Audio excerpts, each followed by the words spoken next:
Welcome to the Toledo City Council regular meeting, July 15th, 2026 at, oh gosh, what time is it? 6:36 p.m. Our first item is Pledge of Allegiance, but we did that in our very last meeting, so we're going to skip that. We're going to move on to roll call and quorum determination. Mr. Johnson? Thank you, Madam Mayor. Councilor Burns? Yes. Councilor Keating? Yep. Councilor Kaufman is absent and excused. Councilor Riley? Yes. Council President Chambers? Yes. Mayor Mix? Yes.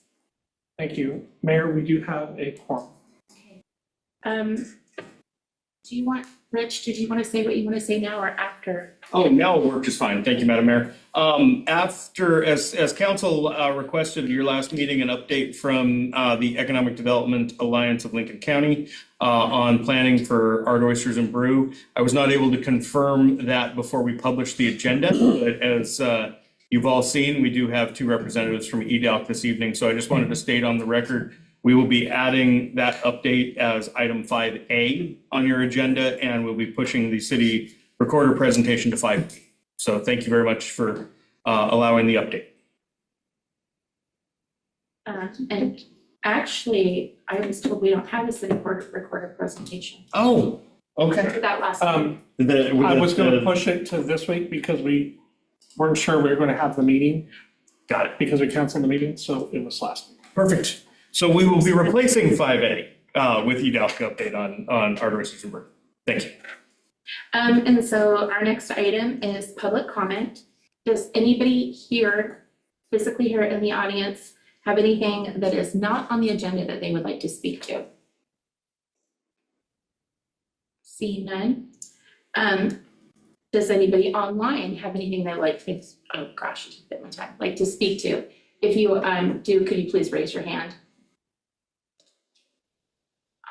Madam Mayor, we do not have anyone else other than our panelists online tonight. Okay. And you did say that we had some submitted comments that are Available on the website. okay. Where? That was my question too. Where? Where would we find this? If you go into the document for today's meeting, they're going to show up as other. Other, okay. Under the packet. Under the packet. Correct. Thank you. All right. Now we have our consent agenda, and I would entertain a motion. Or if anybody has any questions. Probably these now reflect the ones I emailed. Okay, I had a few changes, but Does the published version incorporate those, Paul? No, it does not. Okay. So, council, I would just ask for the motion on the consent agenda to be to include the phrase as amended. Thank you. The amendments are not in the version that's currently online. That's correct. What was changed? There was some differentiation between Councilor Keating and Council President Chambers.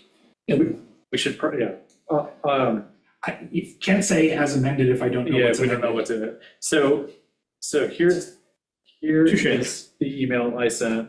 Hi, Paul. I think Councilor Keating's remarks and my remarks have been conflated again in the minutes under 3A, 6, 4A, 9B2, 9B3, 1, which should be attributed to me and should say blight instead of light, and 10A.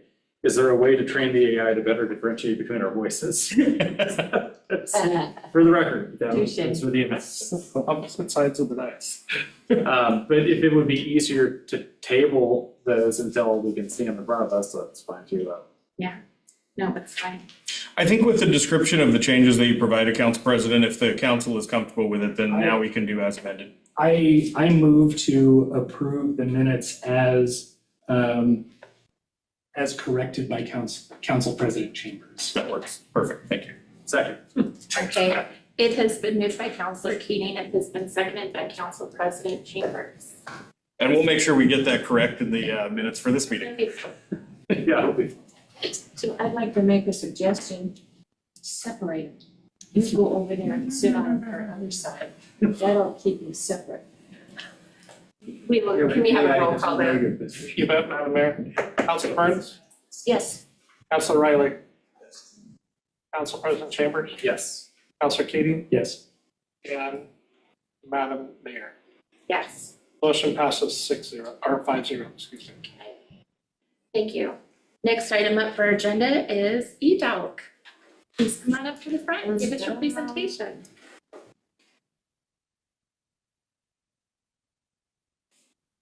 Apologies that we only had one chair out there this evening, Sarah, sorry about that. These from the homie house window. Can I take this? I have more in my car also. Okay. You guys need more.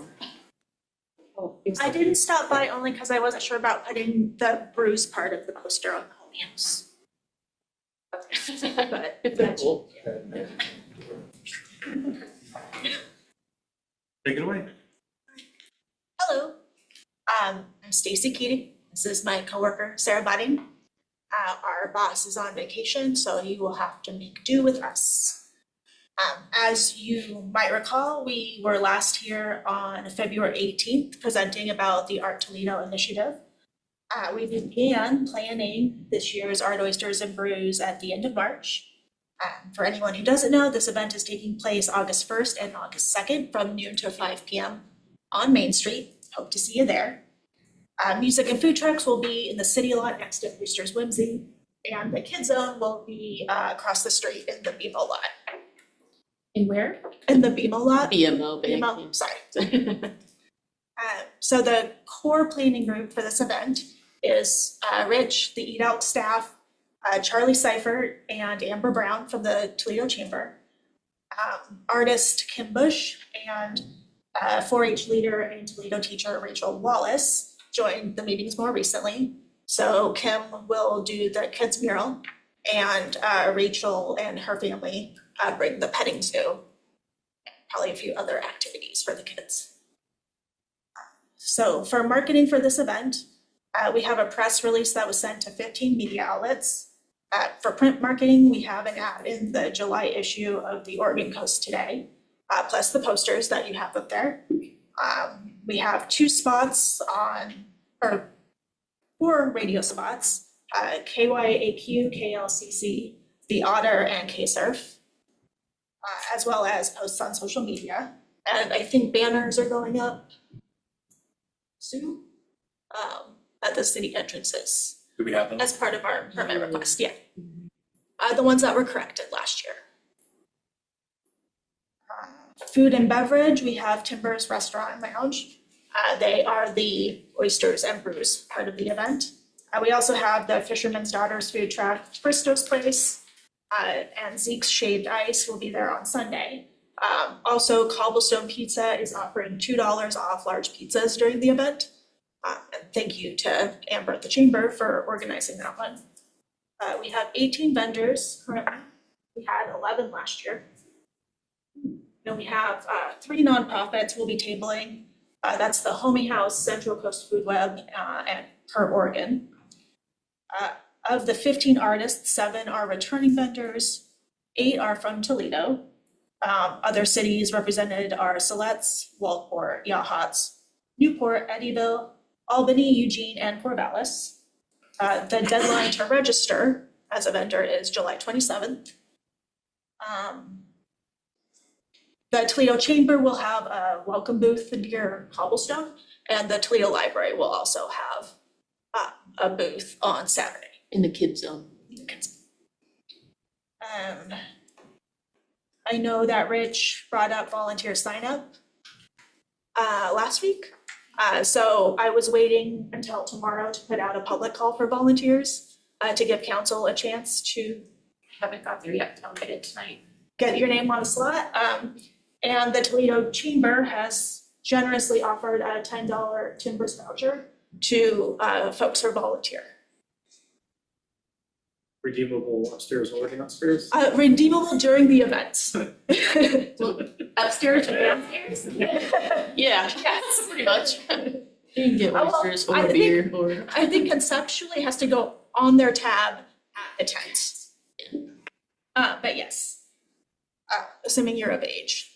Or you can just get oysters. Yes. For the budget, I don't know, Rich, if you had a chance to share the good news. I have not. I'll let you take it. Okay. So GP agreed to sponsor the Kids Community Mural. So they are giving us $2,000, which includes artist time, supplies, and then 2 new canopies, because the old ones weren't holding up super well last year. And just as a reminder, EDOC funds committed were $2,500, GP again $2,000, and then the city of Toledo approved $8,000 for this event, of which there is currently $3,756.64 remaining. Total expenses for the event to date are $8,743.36. Questions? Thank you. Actually, I do. Last year was the first time I went. Nice.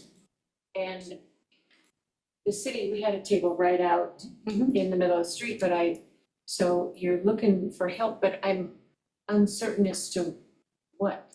Mainly what the welcome booth does is when people walk up, you kind of show them what the area is and then also point out like Cobblestone's got a deal, Cafe 235 might be open, and just kind of welcome them to the whole show, essentially.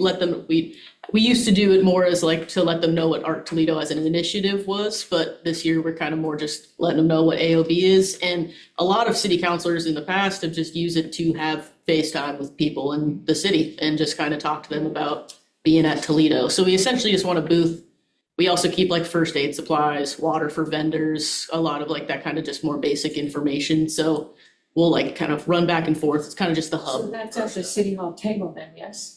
Or is Yeah, that- that's the main welcome booth for the event. Yes. Yeah. Okay. But we would love it if you guys wanted to volunteer for it. And- Yes. And this year there will be 2 welcome booths. On There'll be either the side. one that's up at the top Right. of the event, which is what they're looking for volunteers for. The chamber is going to have a second welcome booth at the bottom of Chamber Main of Street. So one hello and one behind.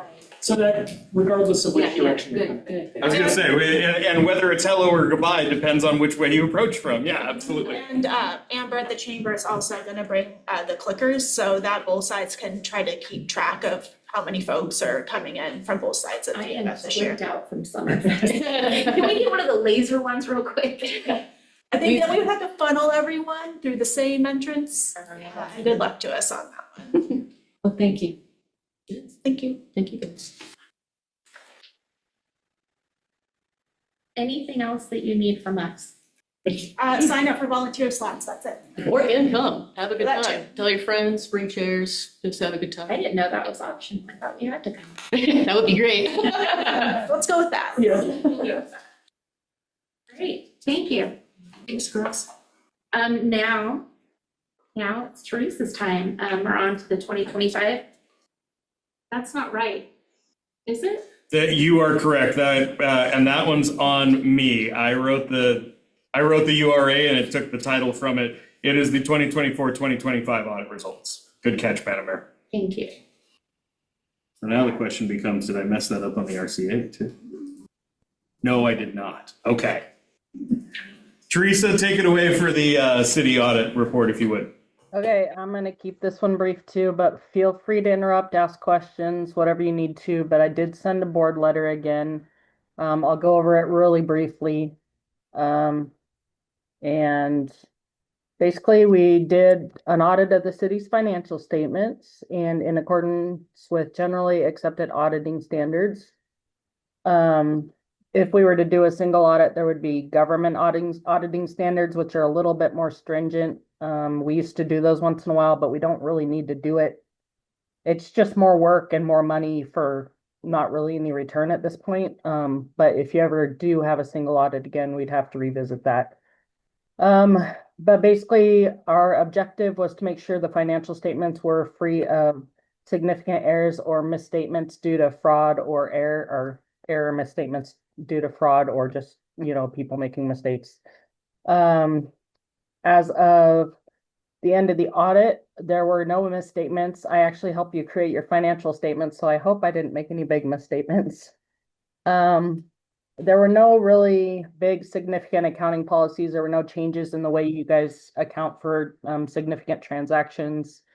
There are significant accounting estimates because the city chooses to report in accordance with generally accepted accounting principles or GAAP, or government accounting principles, sorry, or GAAP. A lot of smaller cities will do a modified cash basis approach, but the estimates that we do calculate are the depreciation and useful lives of capital assets, which we do either way. But net pension liability and the OPEB obligations, actuarial assumptions, those are based on studies that come out of the state, and we do a bunch of work to come up with these numbers that are generated based on estimates. Allowance for uncollectible accounts. Property taxes are not allowed to be uncollectible, but you do have other accounts receivables that can be uncollectible. And then compensated absences is always an estimate based on how much time people actually take off or that you cash out during a year, things like that. And the value of people's pay increases generally over time. There were no audit adjustments or uncorrected misstatements because I fixed those and hopefully have them correct in your financial statements.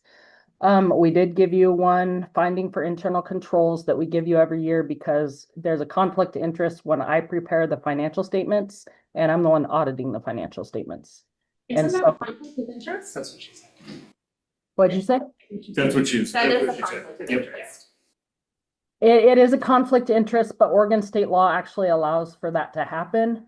A lot of auditors will issue a finding just to point it out because it is possible that I could do your audit and not know about something that's significant and it doesn't show up in your audit report. And so we want to disclose that conflict of interest. Some auditors choose not to. Some auditors insist that the entities they audit go find another accountant or CPA firm to create the financials for them. The financial statements for this city right now are about 100 pages long, so it could be a pretty spendy process, but it's completely up to the city on how they want to move forward doing that.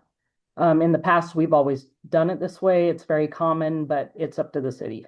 So, what else? Oh yeah, so the finding is basically just because we might not catch something, and that is a conflict of interest because I'm reviewing my own work.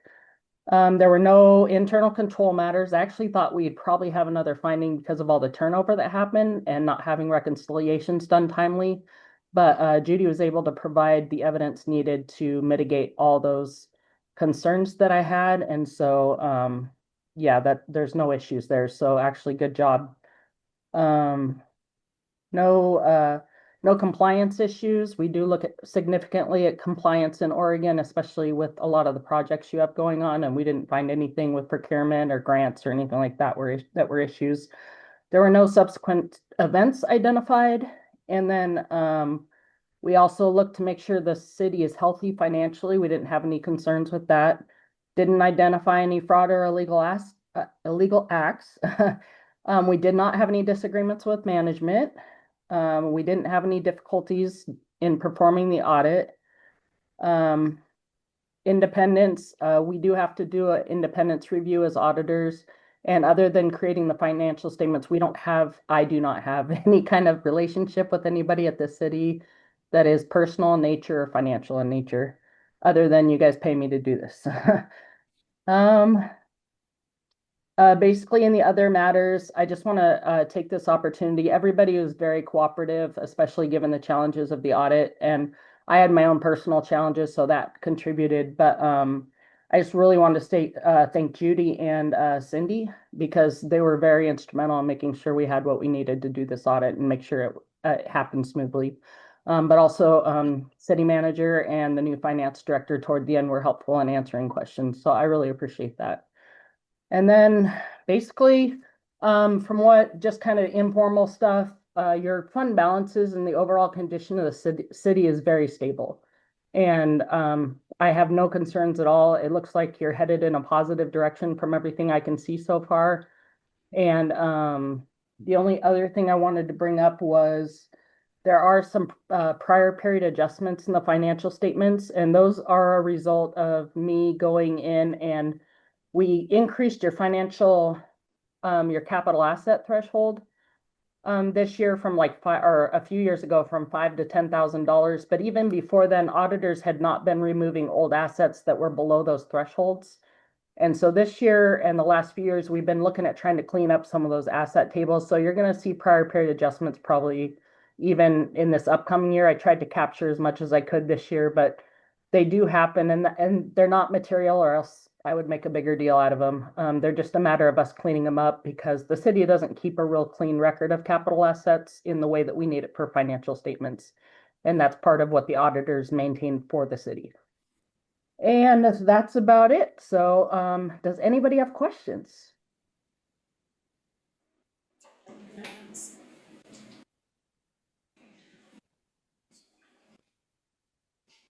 Any questions?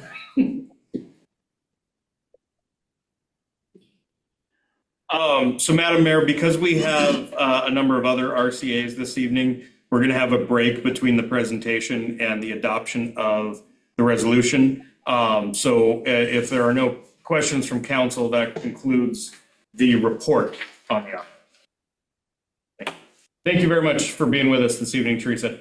Thank you, and thanks for everybody's cooperation. I really appreciate it. Have a good night. You too. Next item for discussion is city councilor applicant interviews. Thank you, Madam Mayor. We do have a vacancy on the council as a result of former council president Sylvia's resignation. We solicited applications for the position, and we received 2 applications, one from Stu Strom and one from Nathan Keel. So we have 2 applicants for council to have a discussion with and consider appointment to the vacancy. The seat is up for one of the 3 up for election this year. So the appointment that you make this evening, if you do so, would be for about 5.5 months. And then the person that you appoint will have to decide whether they want to run for election this year or not. So we have the 2 applicants available. I did print off hard copies of the traditional candidate interview questions. If council members would like those, they are in the packet as well. But happy to bring those up, and we have the applicants here in the room this evening. I'll defer to council on who they would like to speak to first. The first one in our packet is Stu Strong.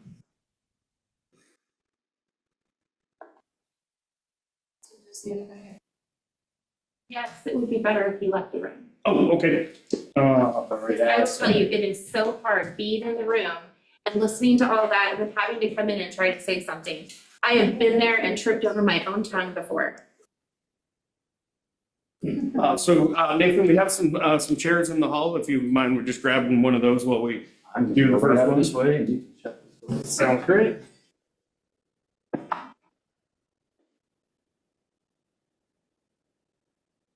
That was good timing. His phone was ringing as he stepped out. So perfect. You guys start asking some questions? Ask away. Okay, the city council meets the first, third, and fourth Wednesday of each month at 6 p.m. Meetings typically last 2 to 3 hours. We try to keep them short. In addition, councilors serve on special council or intergovernmental committees as needed. Is there any reason that this commitment will conflict with your personal schedule? And fishing doesn't count. I have to say that I try to attend all the meetings and such on there.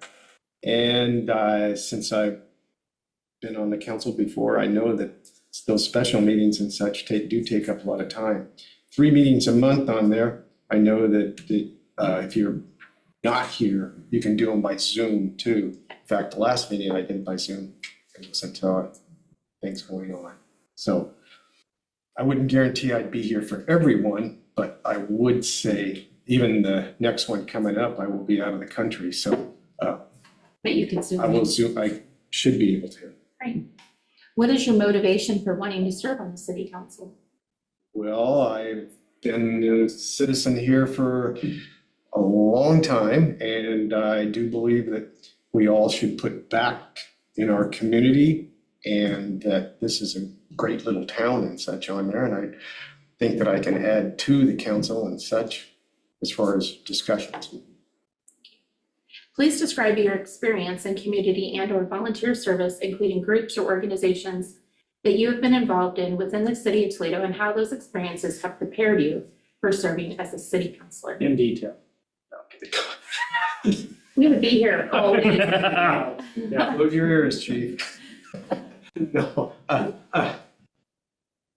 started out here, well, actually, I grew up here in Wrighters Mortgage, so I was very close and such, and experienced a lot of things about this town, especially when it was a real redneck town. But over the years, what really got me motivated into becoming involved with the city and such was the fact that I joined a group that's called the Junior Chamber of Commerce. And in fact, Eric's dad was one of those people. And so since then, we've all been involved in the city and such on there and tried to make it still continue to be a livable place. I've moved on now since I'm getting a little older. And we've morphed into what they call the Toledo Active Group. And it's a group of guys that just try to put back in the Toledo and make things pleasant and attract more people and such here. For years, I did the fireworks shows here, and that's gotten us a lot of notoriety. The crowd last weekend was spectacular, and people were enthralled with it. And I've did that for a long time, more than 10 years, I guess. In between a stint on the city council and such on there, I did serve on the Port of Toledo for a long time.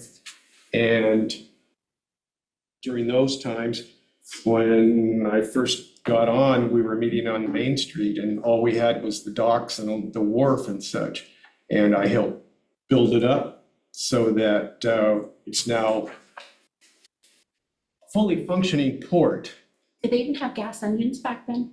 Did they have what? Well, we did a lot of stuff that, was mostly legal and it got things going. So, my involvement with the port was also with helping getting the boat show and such going on. Other than that, I think I've been involved in a lot of other activities and such on there. And it's just nice to kind of get around town and do things. What do you believe are the city of Toledo's strengths and weaknesses? Well, you might disagree with me, but I believe one of our big strengths is just having a major employer in town. We've got a place here that makes a product that a lot of people don't understand, and that is brown paper. And I've been advocating ever since I worked there that they need to take some of that brown paper, those great big huge rolls, and set it out there and say, we don't make Bounty towels. We make this. And it would really help. Considering what they hand out at the parades. Yeah, and everybody thinks that's what they make here, but they don't. Those are made over in the valley someplace and all that. But the brown paper is what keeps this town going. I've traveled a lot in a lot of little towns and such like us that had a major employer, and they go away, town folds. So I do believe that's one of our strengths. The other is the fact that we do have very good water rights. And my travels through other communities and such on there, and just, I like traveling. Water is going to be, and it is right now, a big problem.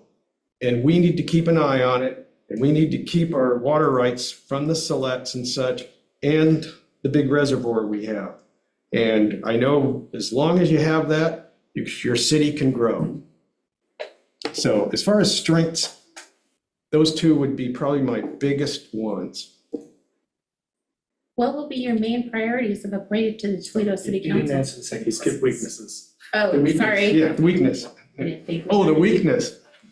He was being polite. I don't know. I'd say that a weakness we have right now is the fact that we have a Main Street, and I do believe that the face of retail has changed.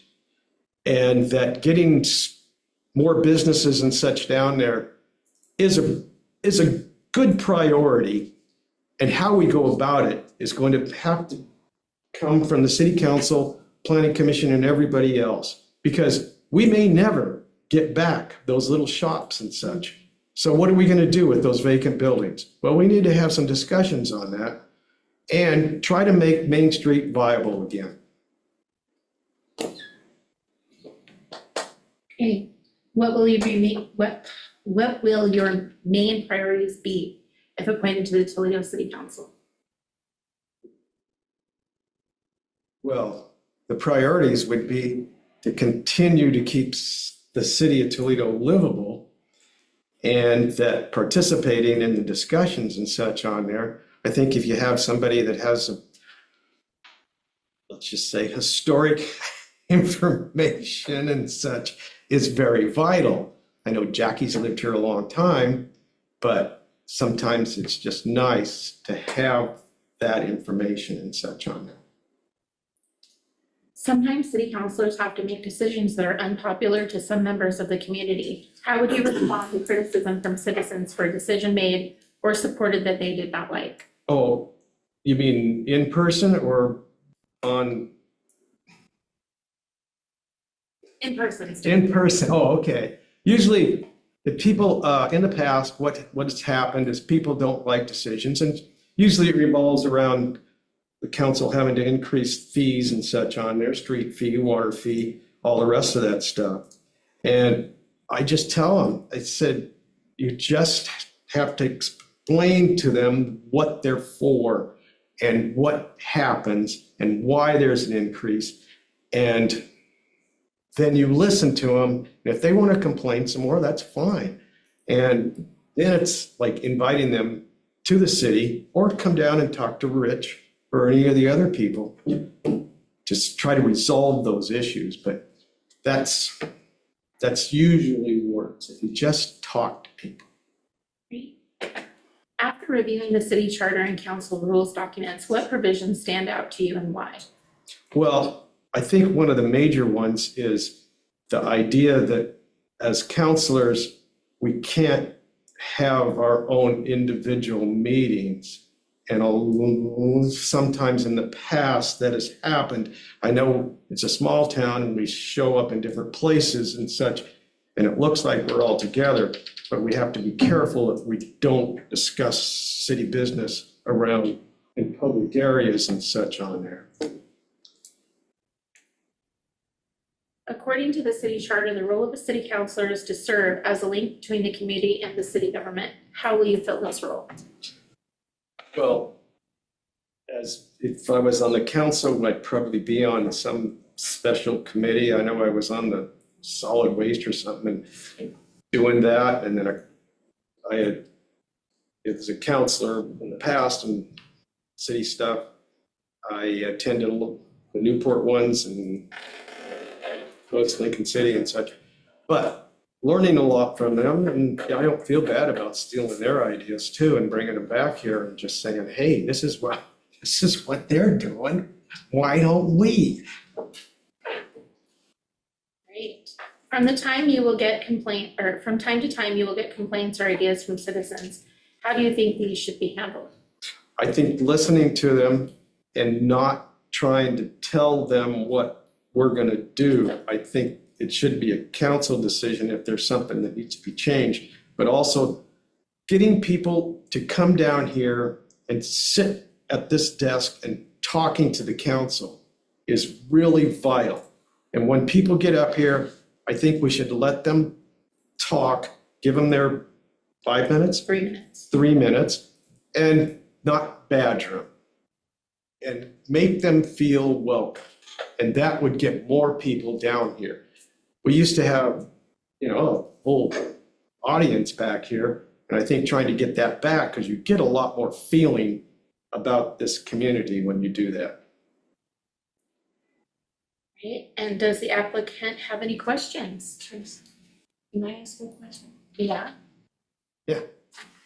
Are you looking to just fill in the empty spot and then that seat has to be re-elected, are you just looking to fill for the rest of the year or sights on next year as well? Well, that's a question I've been asked by my significant other. Uh-huh, and- I'm sure she has.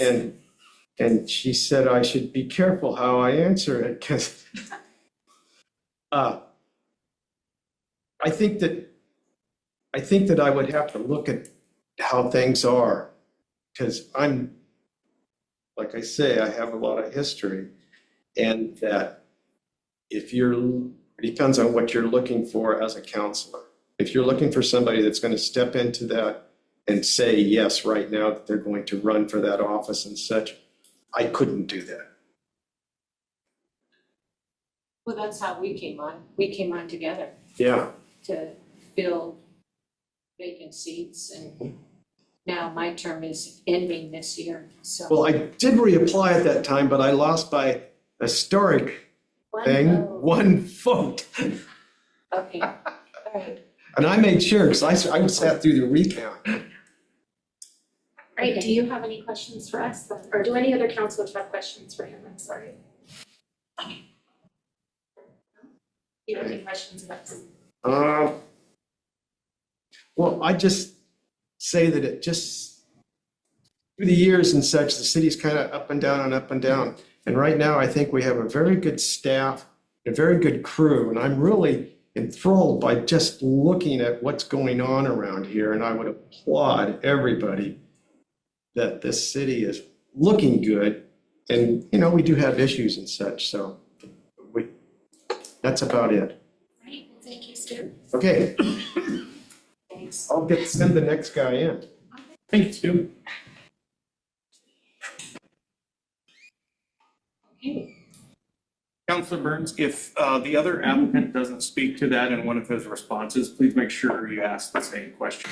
Probably already thought about that, but we want to make sure to do that. Because I want to know. Be able to get my kid.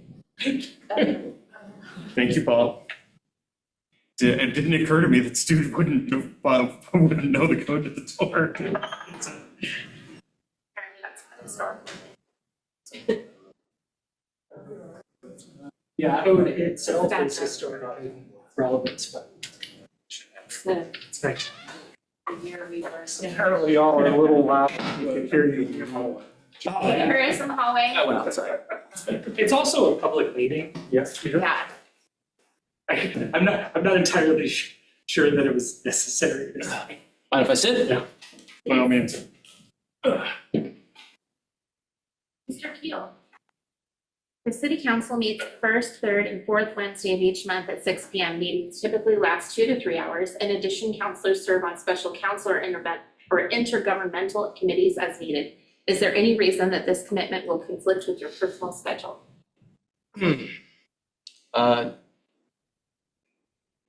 I don't think so. I work for UPS, so my hours of operation begin at 8 and end when I get done. And there's could be at 3, could be at 6. It varies from nights. If I show up in my Browns, is that frowned upon? Okay, that might happen. I'm about 30 months from retirement, so I'm getting closer to not having an issue with that anymore. She's not with us this evening, but Counselor Kaufman sometimes shows up in her work apron, so don't worry. So that might be an issue, yeah. If anyone has an issue with that, I could shower if there's a shower on site. What is your motivation for wanting to serve on the city council? I've been here 6 years. I've seen a lot of things happen here in the town. I really like it here. Pulled the transfer, came here. I had no idea what we were getting into. Middle of COVID, everything was upside down. It's taken a while for everything to open back up. My wife loves it here. My kids love it here. I love it on the coast. I love the small town. I've lived in big cities most of my life except the last 6 years. So I just want to be part of it. I want to see it be successful. I think my boys are probably going to stay here. My 22-year-old lives in Newport, but he's actually moving back here shortly. He loves it here. He's never leaving. I want to invest in our future. I want to figure out how I can be involved in that. Please describe your experience in community and or volunteer service, including groups or organizations that you have been involved in within the city of Toledo, and how those experiences have prepared you for serving as a city councilor. In Toledo, nothing. I haven't had anything since I've been here. I've been working a lot as a sole provider in my house. I work 5, sometimes 6 days a week. I haven't had the chance to. I think between COVID and between having little guys at home, it's really taken its toll with everything else. But I have had conversations with friends of mine that don't live here who are involved in politics and trying to get involved and making this something that, we all take a little personal responsibility in how we manage our lives, I guess. I don't know if that makes any sense, but being involved is something I want to do. And so this is my opportunity to do it. Okay. What do you believe are the city of Toledo's strengths and weaknesses? Boy, that's an interesting question. I don't know if I know how to answer that correctly. I don't have too many understandings of how the inner workings of council work. I've seen a lot of things that have been dysfunctional. I've seen a lot of things that have been cleaned up, and I've seen direction moving forward for them to be working, I guess, is intended. Strengths, interpersonal relationships. I have gotten to know a lot of people here through my job. A lot of conversations with people within the city, within businesses outside of the city, who just love this place. And it's, I just think that is a huge thing that sells for a lot of people, is they want to be part of something that everyone can be a part of instead of just some people. If you want to be involved, you can. There's a lot of opportunities. I coached both my son's soccer team this last year. It was the first time I was able to do it. And man, that was getting to know a lot of parents here in town. It was a lot of fun. Getting to know people, just like I said, I haven't been here very long. I've been here 6 years, so it's 3 years have been handcuffed because nobody was doing anything. Nobody was really out, I guess, and with homeschooling as well as my 2 kids are done. It's hard to meet people, so it's a slow process. I'm getting there. All right. What will be your main priorities if appointed to the Toledo City Council? Learning the position. There's a lot to know. I've been trying to read up on a lot of the responsibilities of the council versus the city employees, what your responsibilities are. Dictating policy, I guess, as opposed to executing it. I'm not sure how much we do, but I'm willing to learn. And then just like I said, I want to be part of something that moves us forward, makes us a stronger, better place. Sometimes city councilors have to make decisions that are unpopular to some members of the community. How would you respond to criticism from citizens for a decision made or supported that they did not like?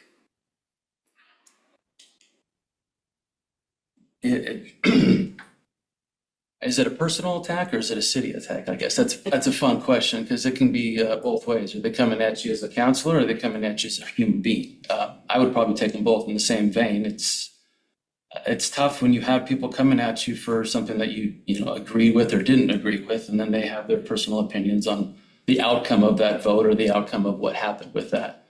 It's tough. People are tough. Relationships are hard, and it takes a person to be able to just bite your tongue, I guess, and just let them have their moment. A lot of people just want to vent, whether they making it personal or not. They do, and then you've got to just take it and smile and say, I'm sorry you disagree with me. And then you try to find a common ground after that, after they get their rant out. Because sometimes people just don't want a solution. They just want to be heard.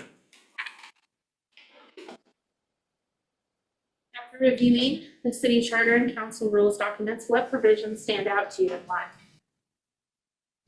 I got to say, I'm not too versed on all of that. I'm still trying to get up with the new charter and understanding the things that we're supposed to do. I'm learning on the fly. That would be what I would do. I would be asking you guys questions, lots of questions, 100 questions, probably texting you, calling you, annoying the crap out of you. I would assume it would be my game. But I would learn. I would want to learn. That's why I'm here. I'm willing. Okay. According to the city charter, the role of the city councilor is to serve as a link between the community and the city government. How will you fill this role? However it's asked of me. I'm not sure what specific committees you would be put on. That would be something that I would be, again, willing to do, what it is that I need to know. And if I'm on a certain committee for, the urban renewal, what I'm going to do there and what is expected. I don't know, not yet. From time to time, you will get complaints or ideas from citizens. How do you think these should be handled? I would probably direct them to the city hall.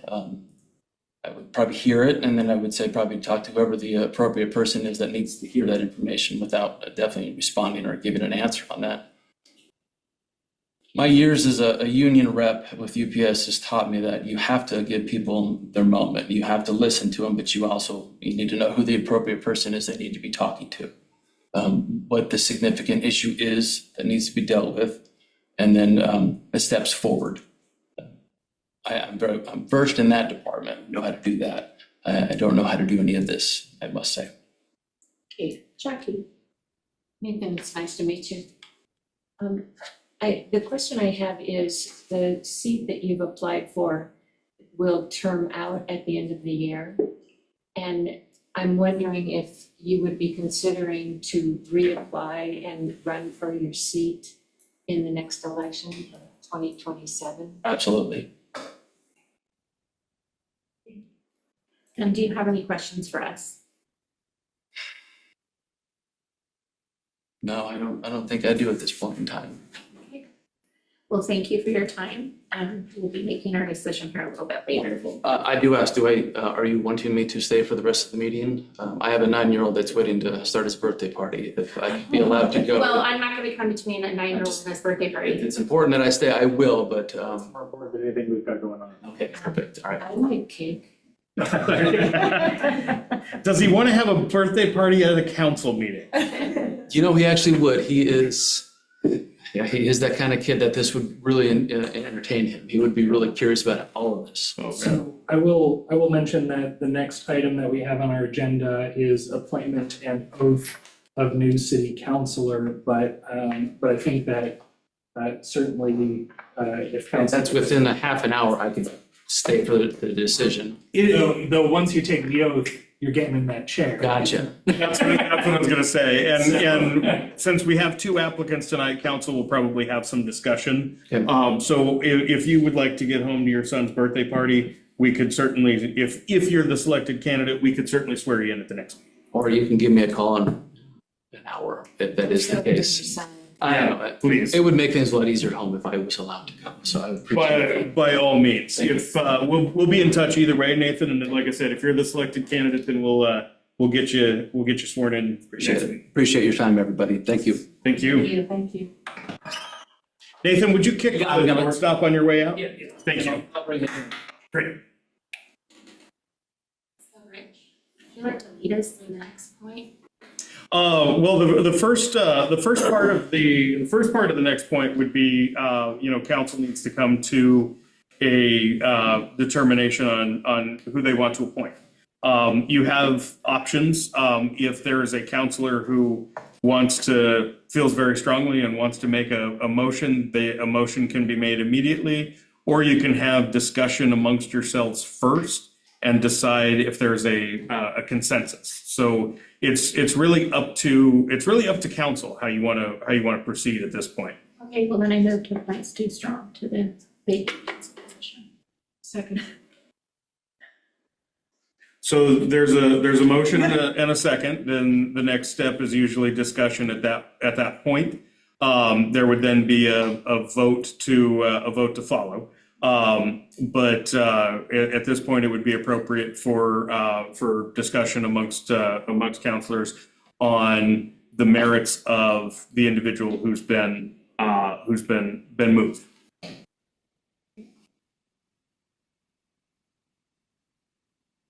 If there's discussion, I should add. Yeah. I'm curious to know why it's such a quick decision without any discussion. I'm comfortable with both applicants. I suppose Though I think one of the things that excites me about having Mr. Keel apply is it's a new voice. I think that we're a community that has struggled to get people to show up, struggled a little bit with volunteerism.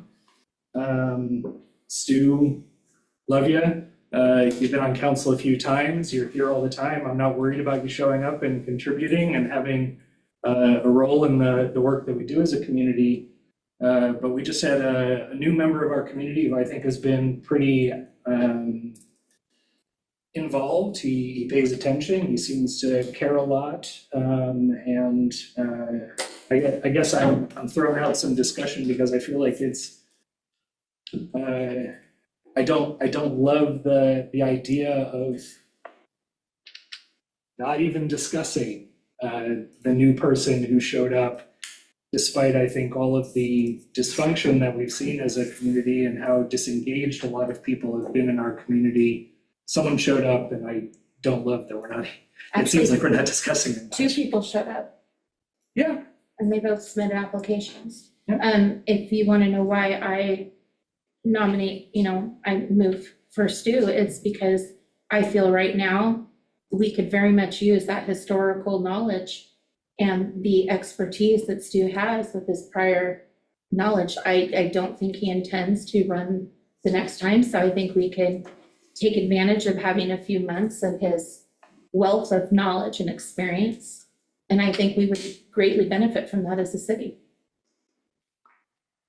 And I think if Mr. Keel is as interested as he says, which I have no reason to believe he's not, he can run for that position.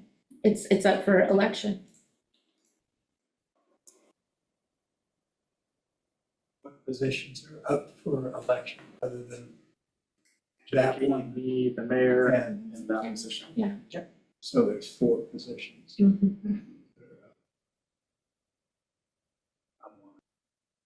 You're not. No, You're not. you're not. You're up in 2 years. Yeah. Oh, in 2 years. Yep. So 3 councilors and the mayor in every election. Oh, okay. I am in favor of Stu because he does have the historical stuff.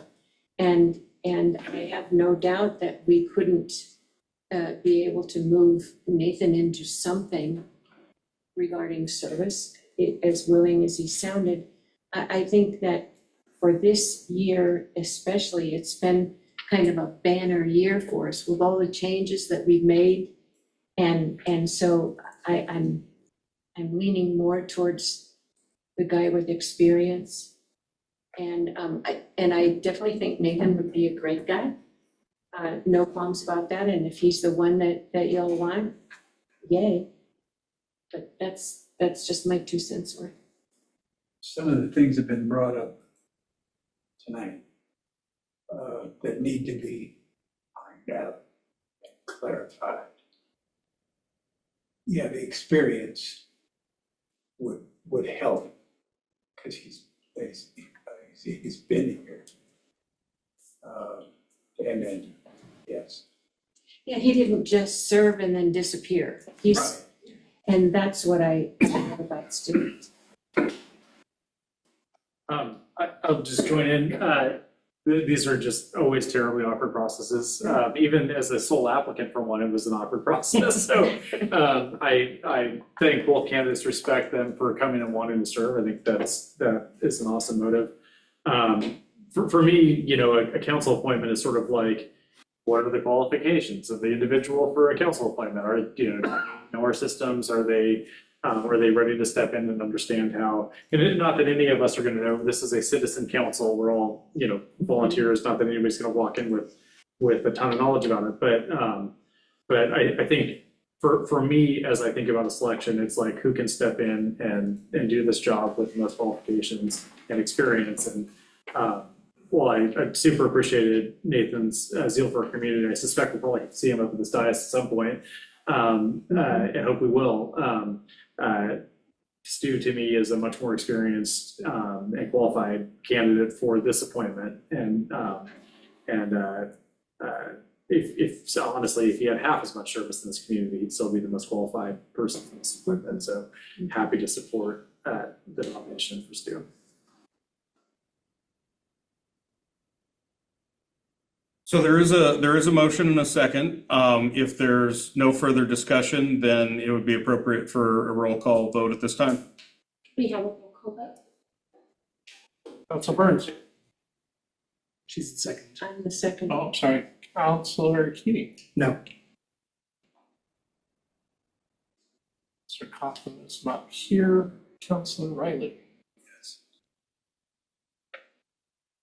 Okay. Just fair. Stop spoken, sorry. That's okay. That's okay. And then you heard If Brian heard it, we're good. Yeah. Councilor Burns. Yes. Oh, wait, I'm sorry. Council President Chambers. Yes. Now Council Burns. Still yes. And Mayor Mix. Yes. Madam Mayor, the vote is 4-1, sorry. In favor. Okay. Mr. Johnson, I believe you have a action. I have a duty to perform. A duty, that was the word I was trying to think of. Did you say your name tag, Stu? We might have one in the drawer somewhere. Right. I wonder. If not, I know the person that will. Now, whether or not he'll get it done in a timely manner. I was gonna say whether we'll get it before the end of the term or not, that's a question, but. Join me up on the dais, please.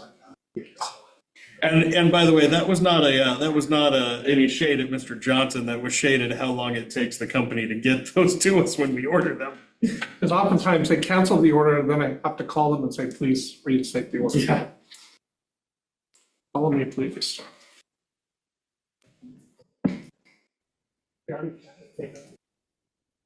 No way. Yeah. You did? Yeah, well, I had it for both. Yeah. Oh. Kind of like when they create Super Bowl. He used this reference with me today. Kind of like when they create Super Bowl champion apparel for both teams. He had one, But they're not gonna send him to third world country. No, the other one would go to the shredder instead. But do they make the rings at the time? No. That's something that's weird around somewhere. This is just the final formality. You can raise your hand, repeat after me. I, please state your name. I, Stu Strong, Do solemnly swear or affirm that, do solemnly swear or affirm do solemnly swear or affirm that I will support and defend the Constitution of the United States that I will support and defend the Constitution of the United States, the constitutional laws of the state of Oregon, the laws of the state of Oregon, the charter and ordinances of Toledo, charter and ordinances of Toledo, and I will faithfully, impartially, faithfully and impartially, and honorably perform the duties and honorably perform the duties of City Councilor, seat number 4, City Councilor, seat number 4, which term expires December 31st, 2022. term expires December 31st. 2026. Yeah, early. 2026. 2020.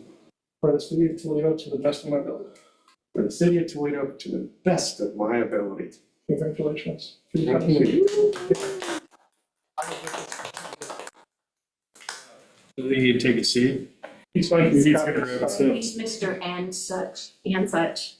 Now, I do have to admit that I had a bet with myself of whether Mr. Strom would respond to Mr. Johnson, I state your name. And I would have lost that bet, I gotta be honest. you know, as I said that, I was thinking the same thing. Is anybody needing a potty break? Okay, can you take a 5-minute break? But Alright, we take a 5-minute recess, we'll be back at 7:40. Okay.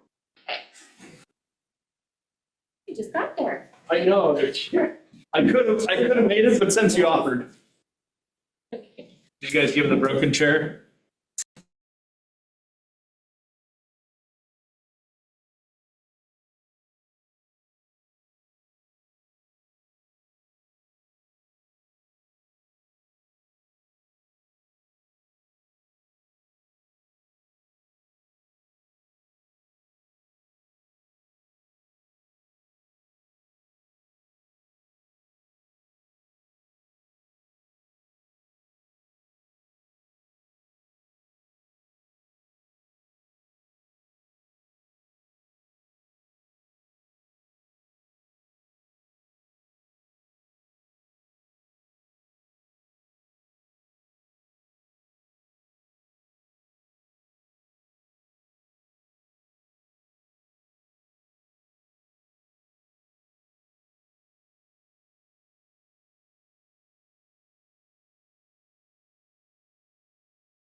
Okay, Yes, if you okay. Alright, we are returning to the Toledo City Council regular meeting. It is 7:40, and the next item on our agenda is resolution number, it's a request for council action, it's resolution number 1616, receiving the 24-25, somebody got it right this time, financial audit. At least I got it right where it matters. Thank you, Madam Mayor. As you did as a board on the in relation to the URA, there is a need for a resolution accepting and receiving the fiscal year financial audit for the city of Toledo. The city is required by law to have the audit, which we've done, and that is then filed with the Secretary of State. The legislature passed regulation that requires acknowledgement of receipt and review of the audit by the governing body when there are findings. This year, as presented by Teresa, the only finding is that staff does not draft the financial statements on behalf of the city. This is very common in small cities that don't have adequate staff to take on a project of this complexity. As Teresa mentioned, those statements are over 100 pages for the full city. So that's not something that our small team has the capacity to do. Happy to report that is the only finding. And as she mentioned, it's kind of optional for us whether we cite it or not, but we choose to do it in consideration of full transparency. So the resolution that is in the packet and before you this evening provides the documentation to the Secretary of State that council is aware of the situation. A copy of the resolution will be filed with the Secretary of State once passed by the council. Madam Mayor, that concludes my report. Okay. Does anybody want to have any discussion on this? No? Okay. Then I would entertain a motion. I move to approve resolution 1616, a resolution of the Toledo City Council receiving the 2024-2025 fiscal year financial audit for the city of Toledo as presented by Hanford and Associates. Okay, it has been moved by Councilor Strong and seconded by Councilor Riley to approve resolution number 1616. Do we have a roll call vote? Mr. Johnson? Thank you, Madam Mayor. Councilor Burns? Yes. Councilor Keating? Yes. Council President Chambers? Yes. Councilor Riley? Yes. Councilor Strong? Yes. And Mayor Mix. Yes. Motion passes 6-0. Our next item is ordinance number 1435, traffic calming. Justin. Thank you, Mayor. And I just want to thank Justin for staying this late with us this evening. He does commutes on his day in the office from Albany, and appreciate your dedication and sticking with us in person tonight, Justin. Thank you. Of course. Would this be an okay time for me to declare, I think it's what, ex parte something or other, because I was present at many of the planning commission meetings while they were formulating this and working on this, so I have prior knowledge of this. That is appreciate you stating that on the record, Madam Mayor. It does not create a conflict of interest, but do appreciate the transparency. Justin, take it away. Thank you. In the packet, there's a copy of the ordinance, and there's also, we included the slides from the joint work session that we had several months ago with the traffic calming ordinance. So I think some councilors may have seen this ordinance in part before, but you'll hear me say traffic calming or quick build. I'm really referring to the same thing when I use those terms. But the goal of this, so this started actually when interim David Klein was here. He brought up a concern that council had brought up about speeding and just traffic behavior on some streets in town. So the Planning Commission has been working on this ordinance to kind of identify ways to increase safety on local streets. So one thing I do want to note is this is focused on local streets, so not Business Highway 20, for example, that would not be a part of this ordinance. Different improvements could be made through what's called the transportation system plan, where you can identify things like crosswalks or different kind of improvements on those main arterial streets through town. So this is really focused on those local streets. I'm not going to read through all of the different kind of options there are, but the goal of this is that it allows flexibility for Public Works to take a look at different types of those traffic calming or quick fill features and look at the context of each street to figure out what makes the most sense to kind of implement on that street. So it's meant to create that flexibility. That's why there's a lot of different options that you see in the presentation and in the ordinance.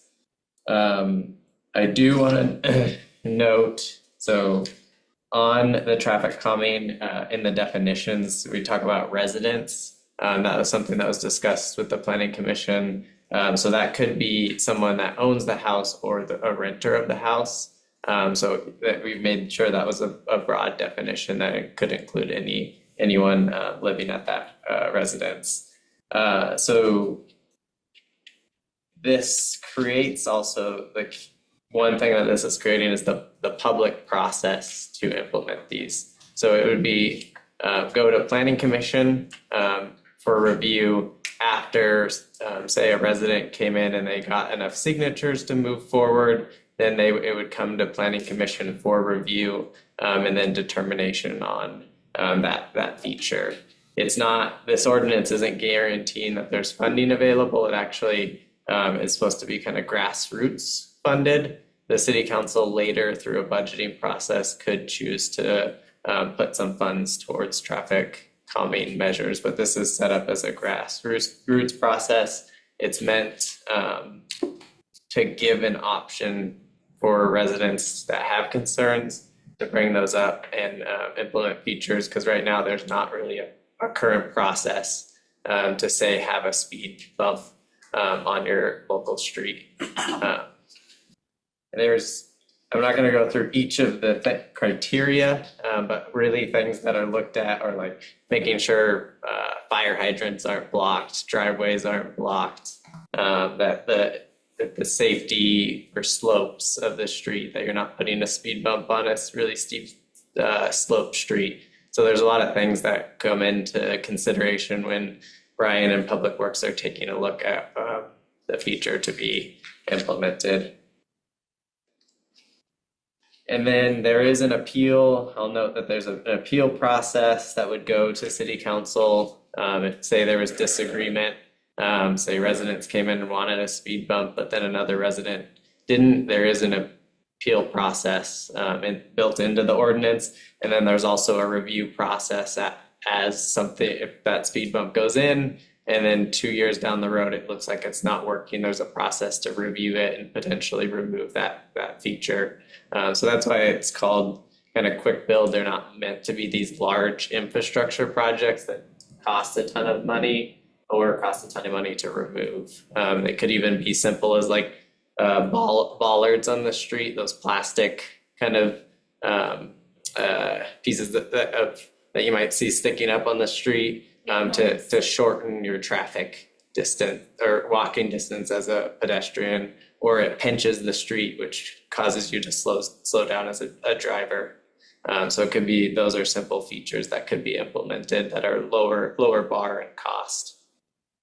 So that's overall kind of what the ordinance is kind of designed to do, is that safety is kind of in this balance between creating the public engagement process, but also not making that bar too hard to get something actually implemented. So that's what we were trying to balance as we built the ordinance with Planning Commission.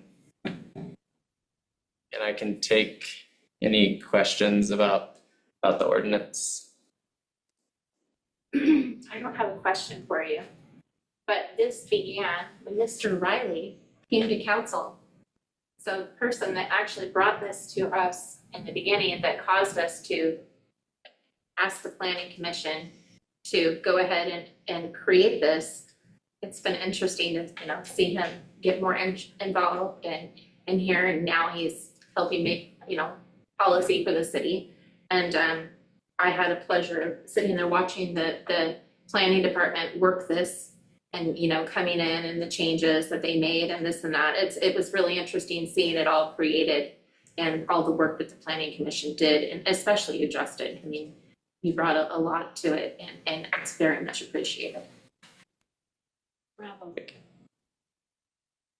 Is this a copy or is this taken from another city's planning? I was kind of looking on here earlier and it looked like it came from another place. Yeah, so we kind of built it off of a couple examples, and now I'm not gonna be able to name the exact city right off the top of my head, but we did take a few examples to kind of merge them together and make something fit for the city of Toledo.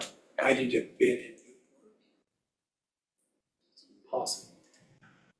What about Newport, if it? might it have been in Newport? Was Newport one of them? No, I don't think we pulled the Newport one. I think It's the only good thing to come out of there, and that's what it's called. What's that? Listen, I'm a Cub. I take it to get Brian. Oh, I see. yeah, In regards to the street that I live on, I was looking at solutions. There's a speed limit sign that's rarely heeded by those traveling up or down that street. And that speed limit sign, I don't know if you would have the history of when it was posted and put there. So I was looking at also speed bumps that were temporary in Newport. And then I saw later where they removed them and put in an asphalt. They were too aggressive, is my understanding. They were too aggressive. They were launching off of them, weren't Ocean View they? Drive or whatever. Yes, Yeah, they were too aggressive. I believe that's why they were Only removed and if you're replaced. going 35 miles an hour, they're aggressive. Anyway, personal opinion. So anyway, and I thought I've seen them in other towns to where you have a berm that's maybe 4 feet wide and maybe 4 or 5 inches high in the center that were amicable and passed and worked and slowed cars down. I'd like to see it all the way across, because even in a small car like mine, you can straddle them and go faster. And I've been looking out of state as well. No, absolutely, those would be options with this ordinance would be kind of the speed bumps, or often the speed cushions are the ones that have, it's meant for emergency vehicles, or the gaps where you would actually, you see people sometimes try to navigate them and drive down the middle, but the gap is meant for wider base emergency vehicles rather than a standard car. But those are absolutely something that could potentially be implemented with the new ordinance. You know what the costs are? Those, Speed bumps. do you have any idea, Brian? Put me on the spot when you. Depending, there's speed humps and speed bumps. There are different ways of approaching it. A set can be usually purchased for between $1,500 and $2,500. That's the last time I looked. It all depends on what you want.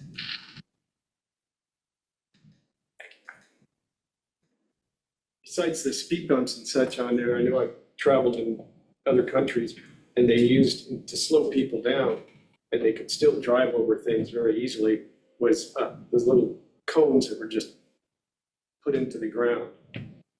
And I know other countries use those very, very easily. And if you do go too fast, you'll spill your beverage. So, but it wasn't addressed in here at all. It's using those.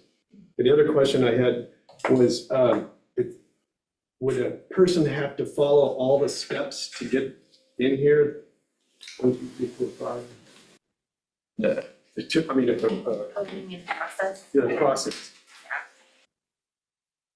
Yeah, so the process in general would be go, and we tried to make, that's a good question. We tried to make it a lot of the time these ordinances say just 51% of neighbors.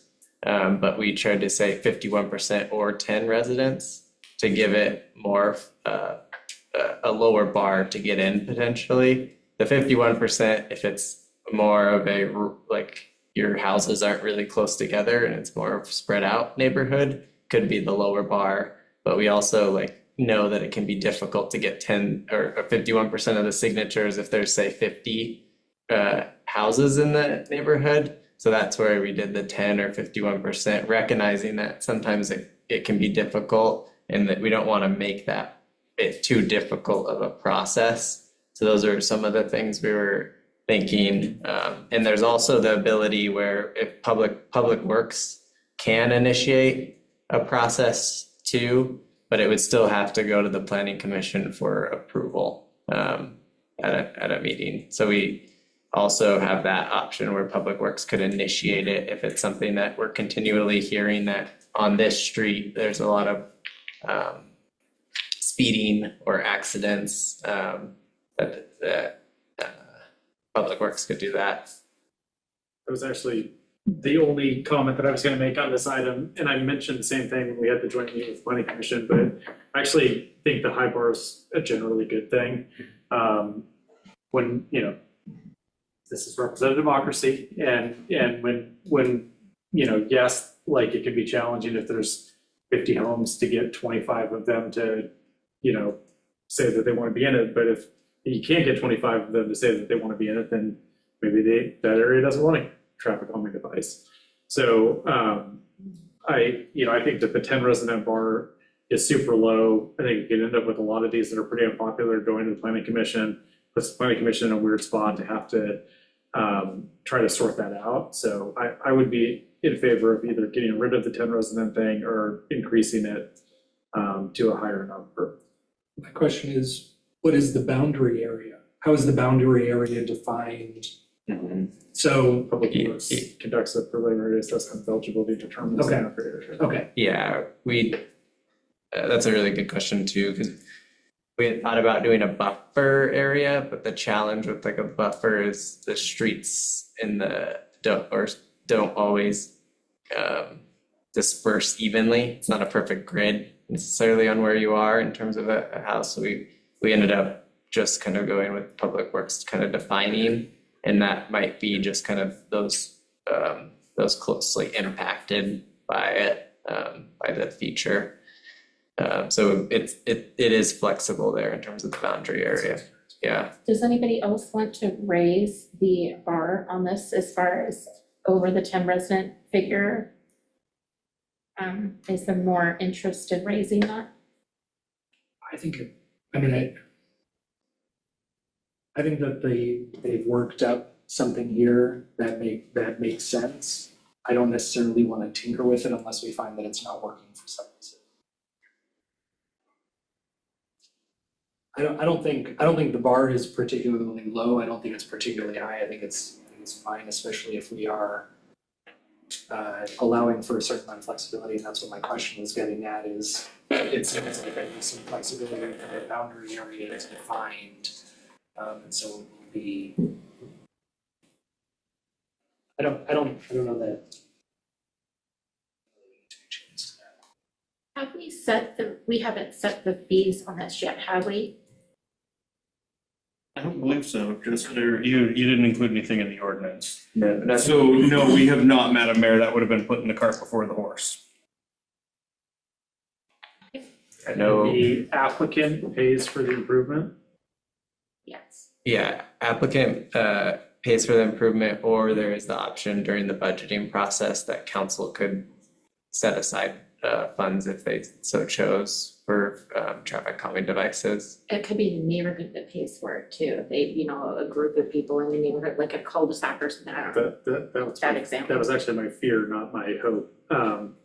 Because if we're into a situation where you're letting 10 people determine an expensive public improvement and then you're trying to saddle the neighborhood with the cost of that improvement. Well, it seems to me if those 10 people want it, they should pay for the whole thing. Sure, that's sort of, I mean, if people want to volunteer and chip in, that's fine, but. Yeah, it doesn't say there's anything, nowhere does it say it's that they're mandated to pay it. That's what I'm saying. And there's, if they want to pay for it, there's existing tools like LIDs that they could avail themselves of to figure that out, but. LID. Local improvement district, so you can, a number of people on the same street could opt in to pay for an improvement. And that one, if you get a majority of the people in the local improvement district, then it's actually collected on your property taxes over a long period of time. So it's actually collected locally to fund the improvement. So the process right now is that if somebody wanted to slow the traffic down in front of their place, they would have to get a petition, come to and submit it to Public Works, and the Public Works goes and looks at it and says, yeah, we can maybe do that, traffic count, and then they pay it. And then they have to pay the fee as far as putting whatever device it is or digging it up or whatever. And then it goes on to their taxes or whatever and such on there. Is there any way that if a citizen came and said, hey, this is a real problem because we've had wrecks and we've running over animals and everything, that the city can just go ahead and do this without having to go through that process? Yeah, as of, I guess, right now, without the ordinance, the process is kind of bringing it to Public Works and probably coming to City Council. But in terms of the new process, yeah, any sort of traffic coming on a local street would end up going through this process and going to Planning Commission moving forward. Yeah, and to clarify, I guess one thing with the taxes, it would be more like a one-time, say, Brian mentioned the 2,500 for the device, so it's more of a one-time, not that there's a new tax Or or, describing an LID, not the proposed. yeah. Just one clarification, I think, yeah.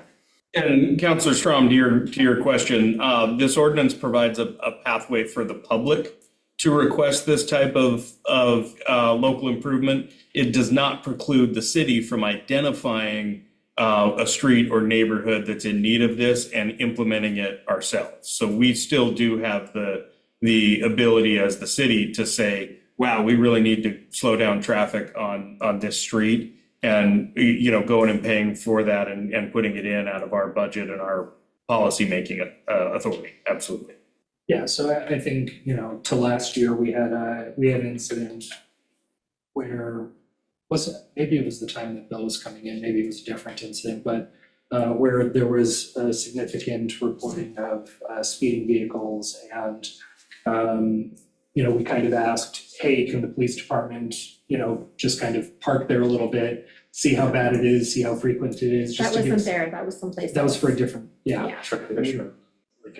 Yeah, and so I think it was just, sometimes we as a city can kind of recognize, let's say a request does come in from a citizen and Public Works, goes out and takes a look and goes, oh crap, I could totally see the value of putting something like that in. It could just come to the city. It doesn't prevent the city from, doing that work without it having to be paid for by the citizens, who are requesting it, if the city determines that that's of benefit to the community and that, we want to pay for that. Well, I think that should be clarified and such on there. If it's going to fall exactly onto the citizens to pay for this, it's probably going to be too cumbersome and it probably won't happen.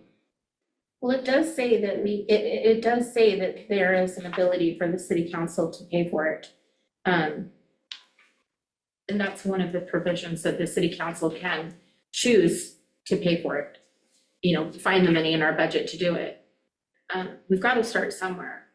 I think is where I see it. We've got to start somewhere, and I think that they have done a lot of work on this. Try it until you find something wrong, maybe.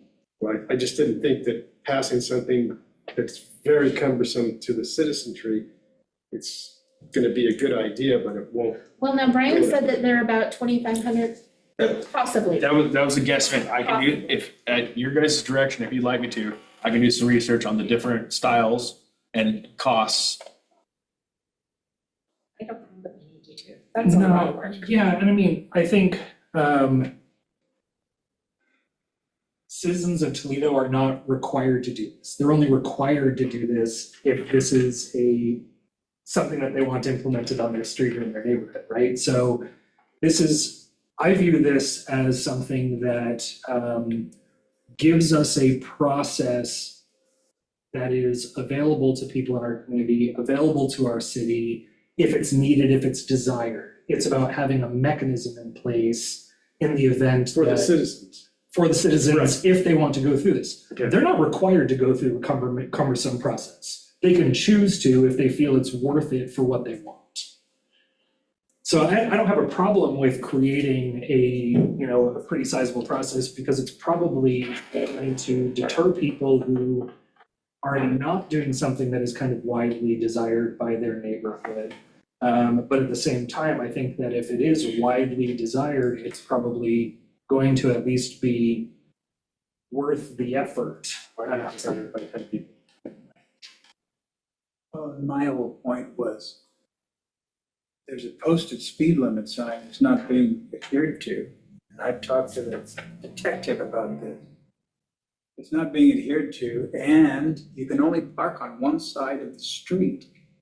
So that puts children that play and drive their bikes in the street and cars that are parked on the street in jeopardy. It's a safety issue. I mean, if they don't want to do it, then I'll just stand by and watch what happens. I'm fine with that. You reap what you sow. Also, this is a work in progress, so if we don't get a lot of people, if we've got people that want to have their streets slowed down, but don't want to go through this process, is we could come back and adjust it. Yeah, as may be. I mean, Yeah. like everything, this is a living document. So.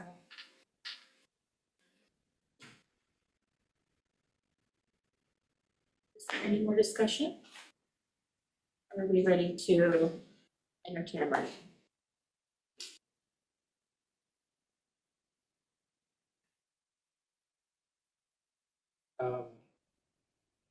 Based on the testimony and evidence received, I make a motion to adopt ordinance 1435 by title only, an ordinance, the Toledo City Council creating Toledo Municipal Code, chapter 10.30, implementing the traffic calming procedures.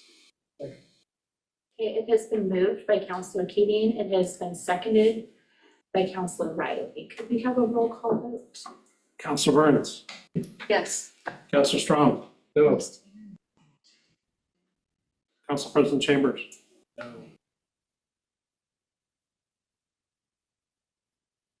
Councilor Riley.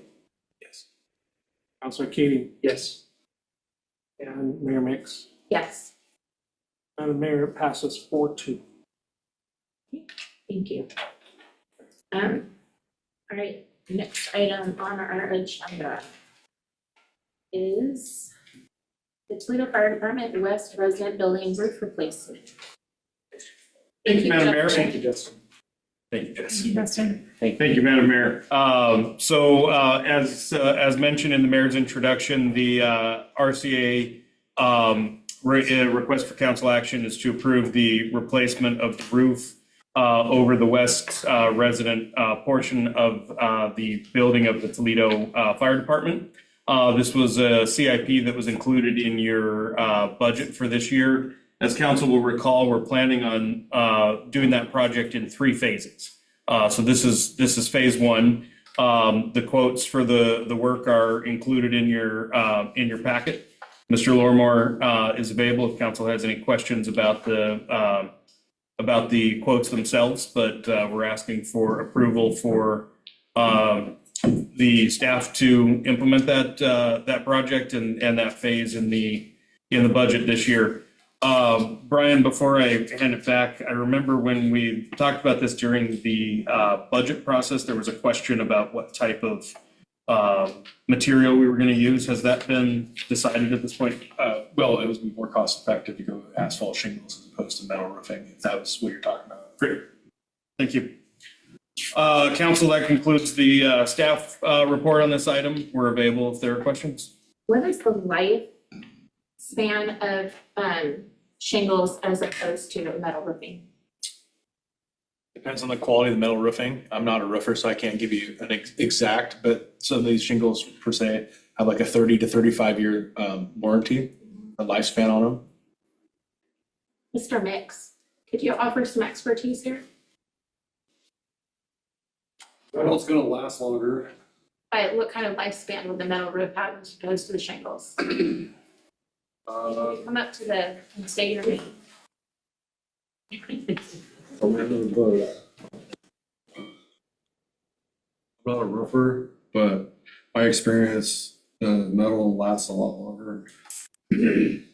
Probably, I believe it's 50 years versus 30 on the composites.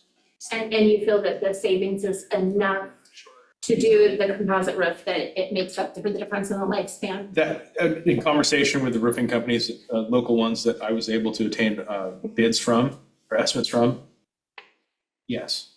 Okay. It'd be a sufficient amount more to go with metal roofing.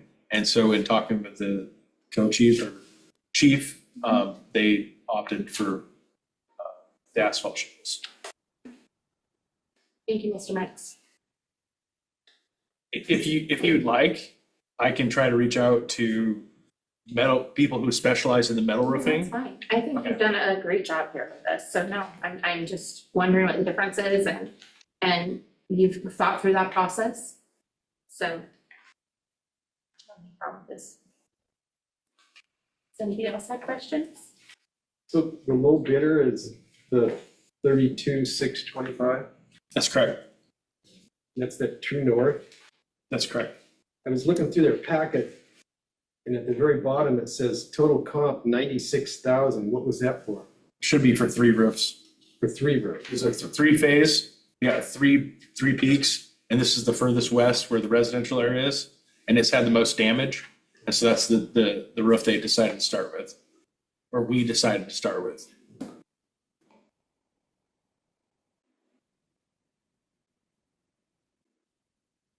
Are there any other questions? To approve having West resident building roof replaced for the fire department.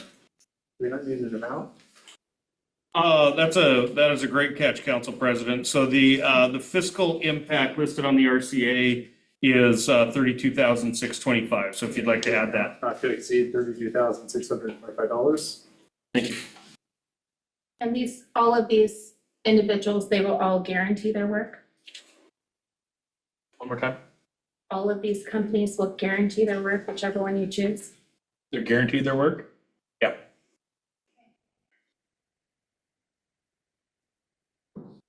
Even if they didn't include that in the bid, I would make sure that that's included in the contract before we sign.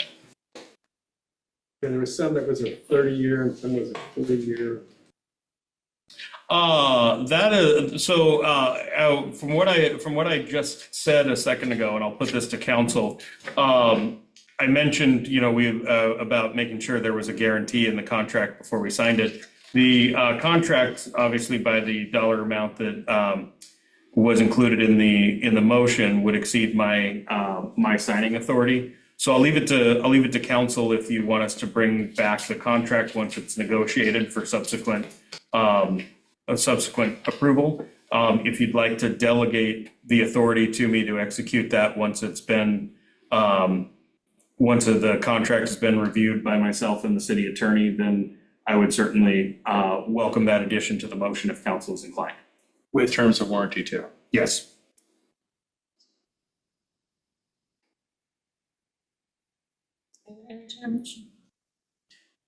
Madam Mayor, just to clarify, we have a motion. It's up to the council president if he'd like to amend it, and I'm fine either way.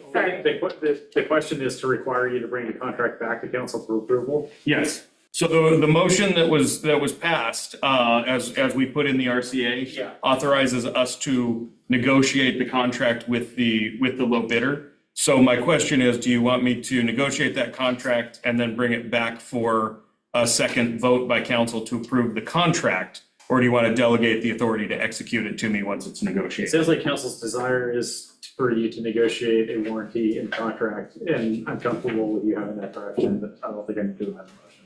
Okay, perfect. You can amend it. I will be abstaining from this vote. Okay, Council President, the city recorder indicated that it's his belief that it would need to be amended to include that delegation. So yeah, the motion that you put on the table, if you'd like to amend it to authorize me to execute the contract. Why is it a council if that's not what we're doing? That's what we're doing right now. So the dollar amount, my signing authority is $25,000. So what the motion that we included in the RCA does is authorize us to negotiate the contract with the selected bidder. The typical language that we have, if I'm not mistaken, for stuff like this is that that we authorize you to negotiate and execute a contract to with West Resident Building to replace the roof at the Toledo Fire Department. And I didn't catch when we wrote the RCA that we didn't include that wording. So that's what would need to be added. Okay, I'll try this again. I move to approve having West Resident Building roof replacement at Toledo Fire Department selected to replace the roof for an amount not to exceed $32,625, and further authorize the city manager to negotiate and enter into a contract for West Resident Building to perform the work. Perfect. Thank It's you. actually not who it is. Second. West Resident Building is the name of the thing. It's not who's gonna do the. Oh, It's true. Oh, North roof Construction. replacement, oh yeah. Okay. great catch. Okay, I'm gonna defer to Andrew to make the motion. Well, all we need is the 32,600. What may I suggest that I state the motion and it could be. I got. Okay. Wait, please, stop. You need to withdraw. I withdraw. Council Chambers Yeah. Council President Chambers, are you withdrawing your I motion? withdraw all of my motions. Okay, thank you very much. I just needed that for the record. Sorry, I made this All more right. complicated than it needed to be. I move to authorize City Manager Huebner to negotiate and execute a contract not to exceed $32,625 with True North to replace the West Resident Building roof at the Toledo Fire Department. Second. It has been moved by Councilor Keating and seconded by Council President Chambers. Can you call it? Thank you, Mayor. Councilor Burns, Yes. Councilor Strom, Yes. Councilor Riley, Yes. Council President Chambers, Yes. Councilor Keating, Yes. Madam Mayor. No. Madam Mayor, the motion passes 5-1. All right, the next item on our agenda is the purchase of a new Ford F-150 for the water treatment plant. Thank you, Madam Mayor. Again, a CIP that was included in the budget this year. The current vehicle that is assigned to the water treatment plant is a 2014 Ford F-150, which is approaching 100,000 miles. The vehicle is out of warranty, and it is one of the oldest daily driven vehicles in our fleet. The treatment plant staff regularly travel between the plant and the Siletz pump station, which is 9 miles away, as well as to Newport to pick up and drop off water samples, and to the Mill Creek Dam, which is over 5 miles in one direction out of town, accessed by logging roads. The purchase was, as I mentioned, an approved CIP. This would create the purchase and provide a new reliable vehicle to the water treatment plant staff as they continue to provide drinking water to the community. Mr. Lormore is available if there are any questions on the need for the vehicle, but that concludes my report. Isn't it just getting broken in? What's that? 100,000 miles, isn't it just getting broken in? I mean, it's a Ford. No comment. I think the dealer warranties are always worth getting. Oh, yeah, absolutely. That's why they call you for them all the time. That I think is the big thing for us is the lack of warranty. So while you're often correct, as the vehicle goes out of warranty, then those unexpected maintenance things then start to hit our budget. So 100. That's the whole reason then, because of being out of warranty more than anything else. It's the primary reason. It helps provide budget certainty for us when the maintenance and repairs are covered by warranty. Yeah. Understood. And then I'm guessing there's plans to sell the current one? Well, we could trade it in at a significant loss, or we could actually maintain it and hold on to it for an admin type vehicle, which we do not have.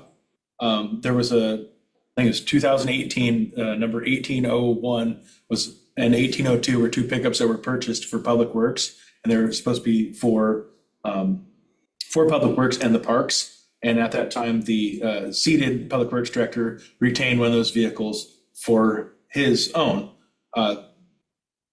When I assumed this role, I gave it back to Public Works because I don't need a daily driver.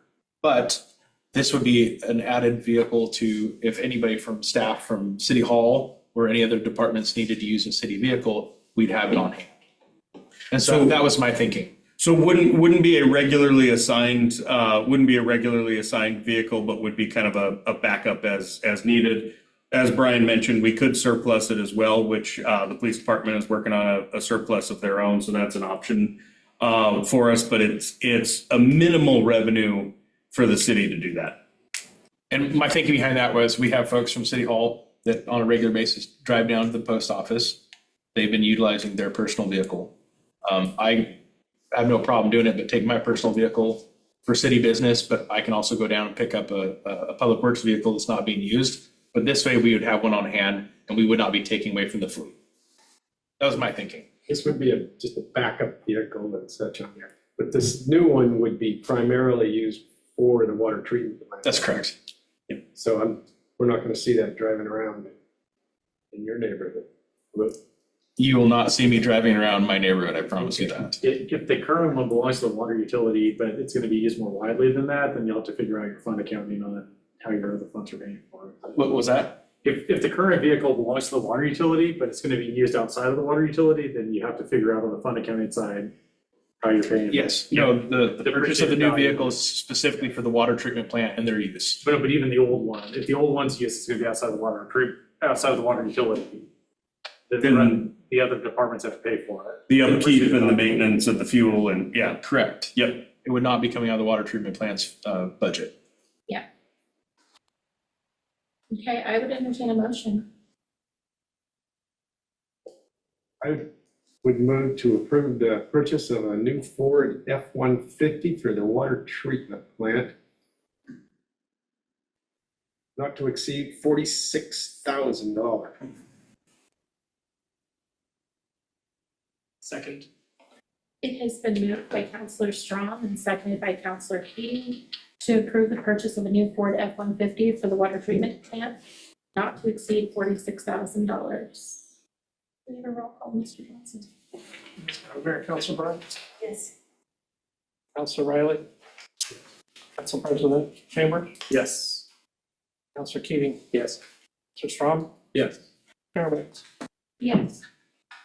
Motion passes 6-0. Okay, thank you. The next request for council action is water management and conservation plan update. Thank you, Madam Mayor. The Oregon Water Resources Department issued a final order approving the City of Toledo's current water management and conservation plan on October 9th, 2017. That final order required the city to submit an update to that plan no later than April 4th, 2027. GSI Water Solutions developed the proposed scope of work that is included in the council packet to complete the update to the plan. GSI has a strong understanding of the city's water rights and water management and conservation efforts through its work developing the previous 2017 plan, as well as the 2022 progress report and the 2023 drinking water protection plan. So staff is very confident in their ability to perform this work on time and on budget. And this was included in your CIPs for the current budget year and is submitted for your consideration so we can get the work done and meet our deadline. Again, Mr. Lorimore is available if there's any questions on the particulars of this process, but we are submitting it to you for your consideration this evening. So are we approving? Never mind. I got it. So if we don't do this, we could get in trouble. We would be out of compliance with Water Resources Department guidelines. Absolutely. It will blink on you, Stu. It's okay.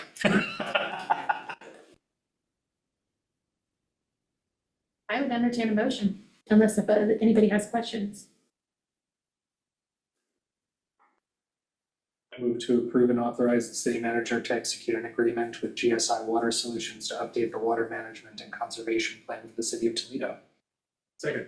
It has been moved by Councilor Keating. It has been seconded by Councilor Strong to approve and authorize the city manager to execute an agreement with GSI Water Solutions to update the water management and conservation plan for the city of Toledo.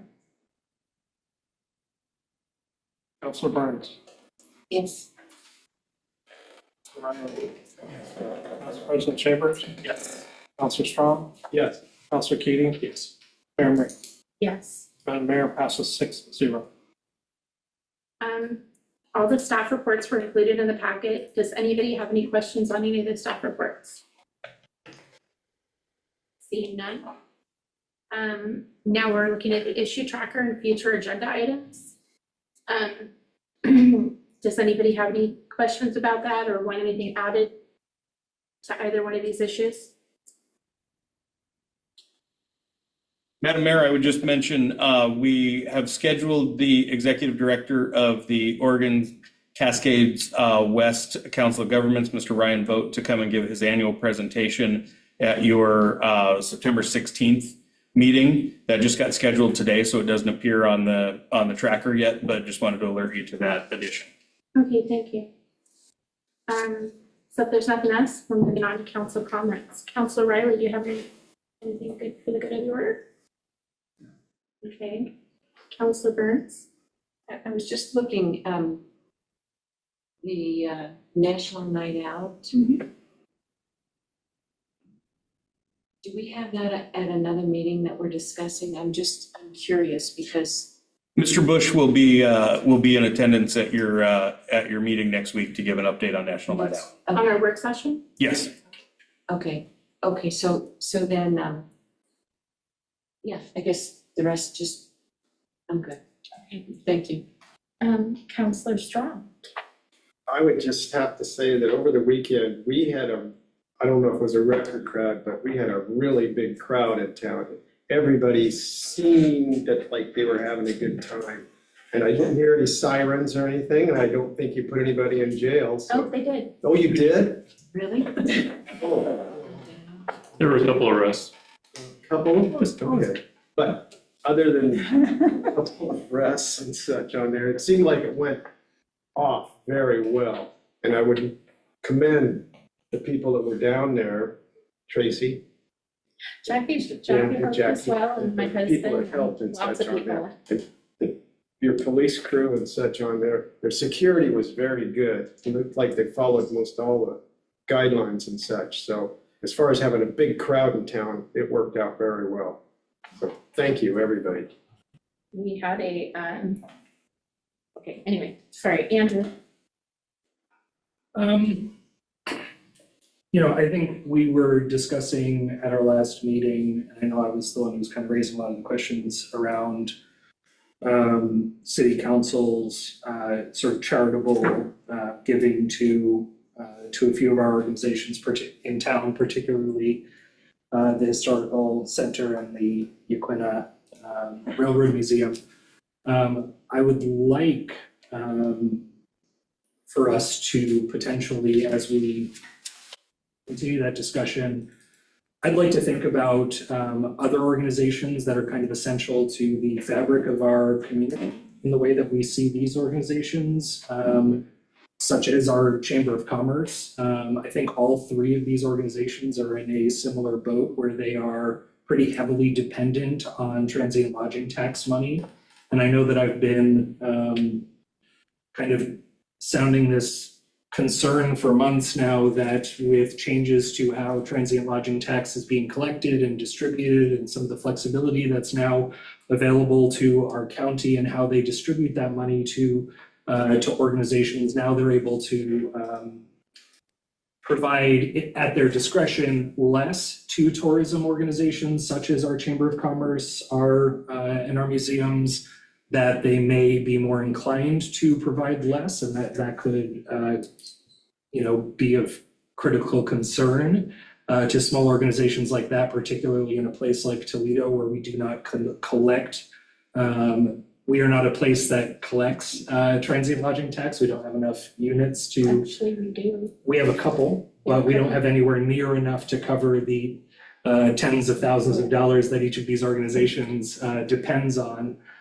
Today, we saw in the Board of Commissioners meeting a delay on the agreement to provide the Chamber of Commerce of Toledo, as well as the Chamber of Commerce of Yachats, as well as two historical organizations in the county, the annual allotment that they've typically received.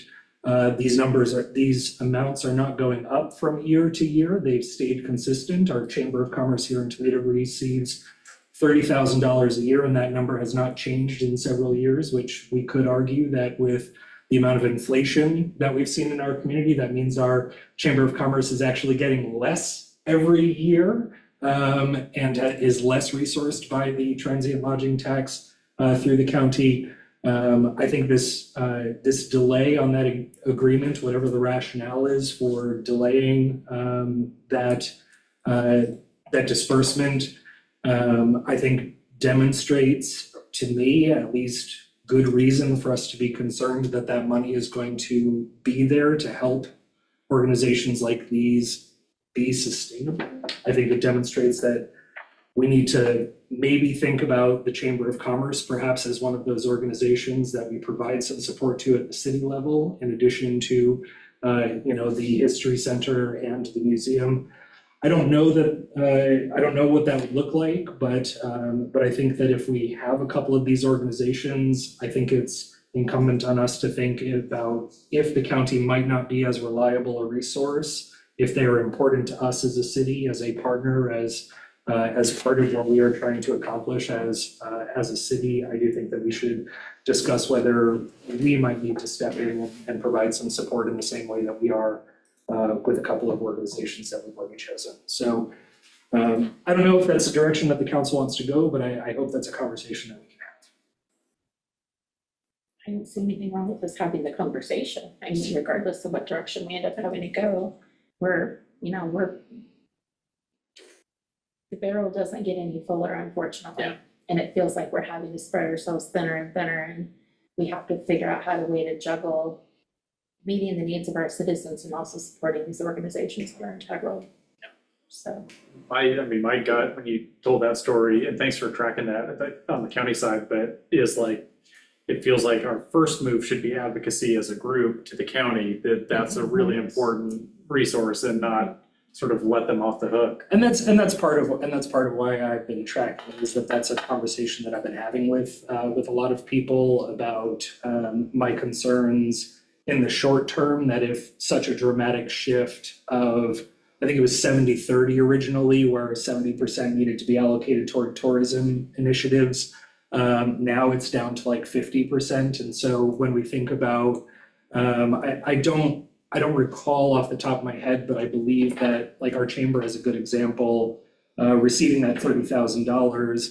That's roughly what they set the director's compensation by, is the amount of money that they're receiving through that. So if we saw a comparable decrease in funding to our Chamber of Commerce to what the decrease in required expenditures toward those types of initiatives is, that could be enough to dissuade our chamber director from continuing in that position or having that be an attractive position to put a qualified director into, and could be of critical importance to our chamber's sustainability, right? But it seems like that means our first action should be advocacy, like Yes. we should not let the county off the hook Yeah. on what they should contribute to this, so I don't know if, like, if And you it's not can, just us. if you can advise like when the decision is, or if we need to pass a resolution, or what that might look like, I would totally be supportive of the city We expressing. can always go to the meetings and use our public comment.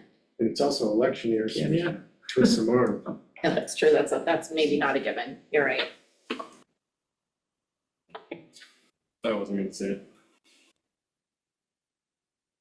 So Andrew, do you know when the, I believe that it's probably going to be put on the agenda for August 5th. okay, But I also there's nothing that tells me with any certainty that.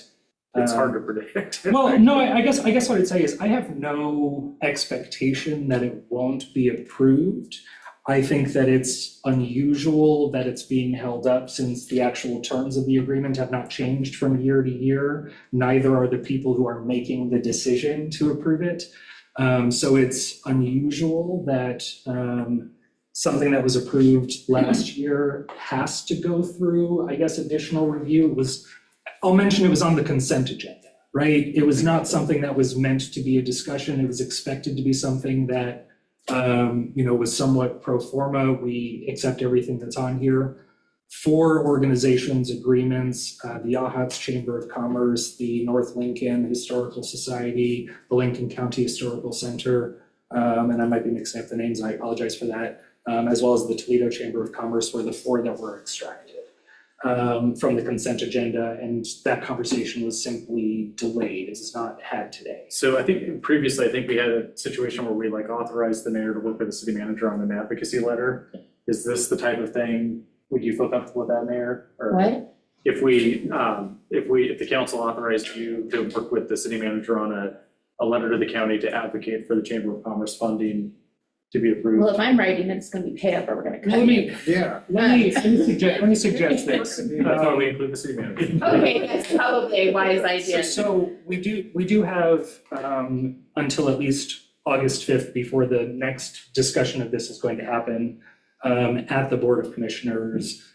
We have a work session next week scheduled. Give me a little bit of time to dig into it, and I can, if you can give me 5 or 10 minutes of the work session, I can kind of give you guys an update on what I figure out. But That's 30 minutes, but that's Yeah. good. 5 minutes. That's like But- 5 minutes. Yeah, and I will say that, again, the main reason why I'm really bringing this up is not actually out of concern that $30,000 will be provided to our Chamber of Commerce.